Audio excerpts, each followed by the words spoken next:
Photo भेजनी है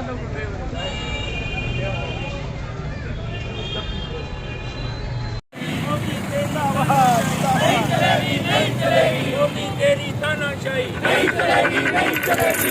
तुम आगे बढ़ो, हम तुम्हारे साथ हैं। तुम आगे बढ़ो, हम तुम्हारे साथ हैं। रद्द करो, रद्द करो, काले कानून रद्द करो, रद्द करो, रद्द करो। मोदी सरकार मुर्दाबाद, मुर्दाबाद। दादा ठीक है, वधिया जी वधिया।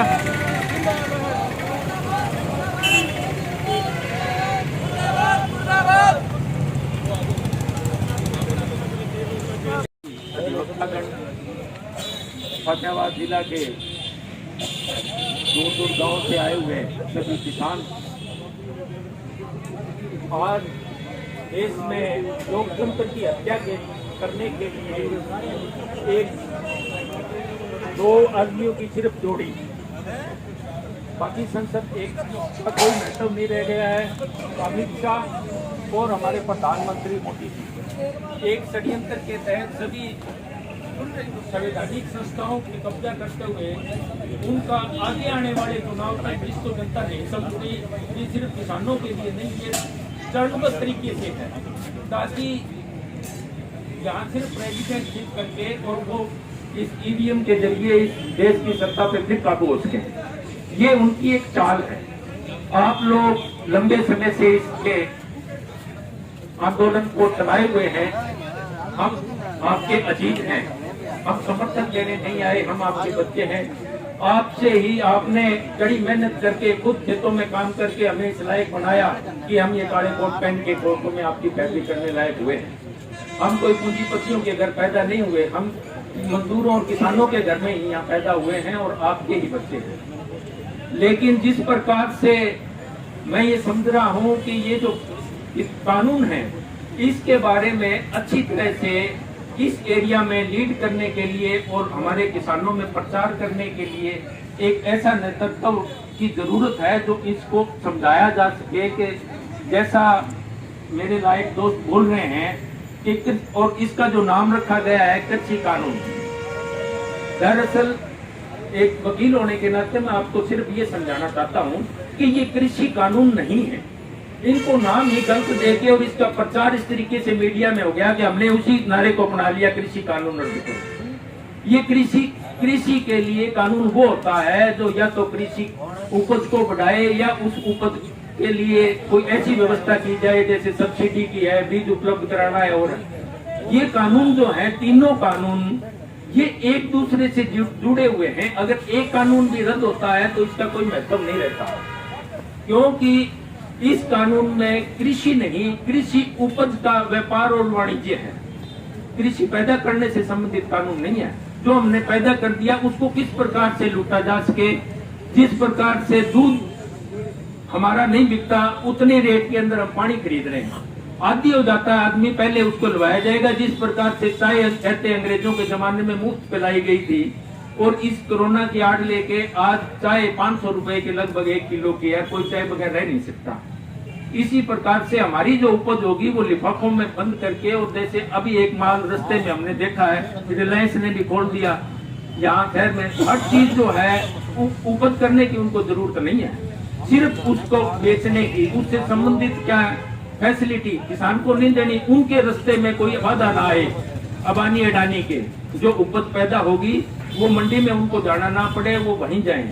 एक छोटी सी बात है, उसमें कानून में लफ्ज है जो चीज बीजने से पहले आपको सबसे पहला काम है एग्रीमेंट करना पड़ेगा। जिसके साथ भी आप एग्रीमेंट करोगे वो एग्रीमेंट रिटर्न में होगा। अभी तक वो कानून साइलेंट है कि उसके ऊपर रजिस्ट्रेशन फीस कितनी लगेगी, पहले चाहे मुफ्त कर दे। आज के जमाने में तो बहन भाई माँ बाप का भी जो रिश्ता है उसमें भी जमीन देते हैं, उसमें भी स्टाम्प लगाना पड़ता है। चाहे वो हुड्डा सरकार ने कम किया हो, ये आगे फिर बढ़ा दे, ये एक बार बढ़ने के बाद आगे चलता रहता है। दूसरी चीज, जो फैसिलिटी है मंडी खत्म करके उनको कहाँ उपज कहाँ होगी, फार्म गेट या गोडाउन, दो ही लफ्ज है एक्चुअली। वो फार्म का गेट, कौन से किसान है इतने जिनका फार्म हाउस है और उसका गेट है? यहाँ इतने हैं, ये संधू साहब बैठे, ये खेत में तो जरूर बैठे अपने, लेकिन इनके कोई गेट फार्म का तो मैंने नहीं देखा। 50 बार हम जाते हैं एक दूसरे के सुख दुख में। तो ये फार्म गेट सिर्फ इसलिए जोड़ा गया कि फार्म कोई है नहीं, वो कहीं गोडाउन में ले आओ। जहाँ का एरिया का जैसे है भट्टू, वो गोडाउन बनाए वहीं दे के आओ। गोडाउन बनाने के बाद में प्राइवेट आदमी तो कहाँ खरीदेगा? सरकारी जो ये गन्ना मिल है वो हमारा गन्ना नहीं लेती, उसके लिए 4-4 दिन लाइन में लगना पड़ता है। और पैसे के लिए जो है किसान जो गन्ना बेचते हैं वो 5-5, 6-6 साल से इंतजार कर रहे हैं कि कोई सरकार ऐसी आए जो उनको अपने गन्ने का वो दिलवा दे। तो इस प्रकार से ये जो कानून जो है, मैं लंबा ना जाते हुए ये बताना चाहता हूँ कि ये सिर्फ कृषि उपज के जो उपज जो है उसका पूंजीपतियों के सरलीकरण के लिए, ना उनको टैक्स देना पड़े, ना उनको मंडी में जाना पड़े, इस व्यवस्था को सरकार खत्म करने पे इसलिए तुली हुई है ताकि हम उनके गुलाम बन सके। गुलाम हम किस तरीके से? आप नौजवान कहेगा हम तो खाते पीते, हम किस चीज के गुलाम होंगे? अरे भैया, खाता पीता रहेगा कहाँ से जब तेरा कोई अधिकार ही नहीं रहेगा। ये कहते हैं कि जमीन नहीं जाएगी।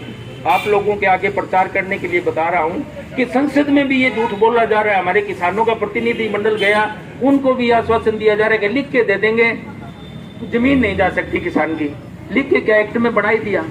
ये जो एक्ट बना है उसके अंदर ये आप लोग जो प्रचार करते हो कि एसडीएम के लगेगा, अरे भाइयों एसडीएम के नहीं जाएगा। पहले इसमें कानून के अंदर जो आपका डिस्प्यूट होगा उससे वो एक आर्बिट्रेटर होगा, उसका आदमी होगा कंपनी का, पहले उसके पास जाना पड़ेगा कि इसने कणक तो ले ली, पैसे नहीं दिए।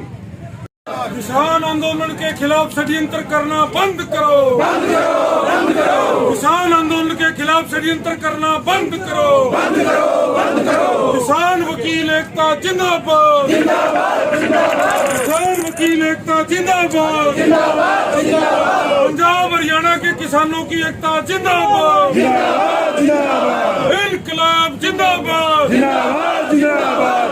धन्यवाद। बैठो, साथी बैठ जाओ। काले कानून रद्द करो, रद्द करो, रद्द करो। काले कानून रद्द करो, रद्द करो,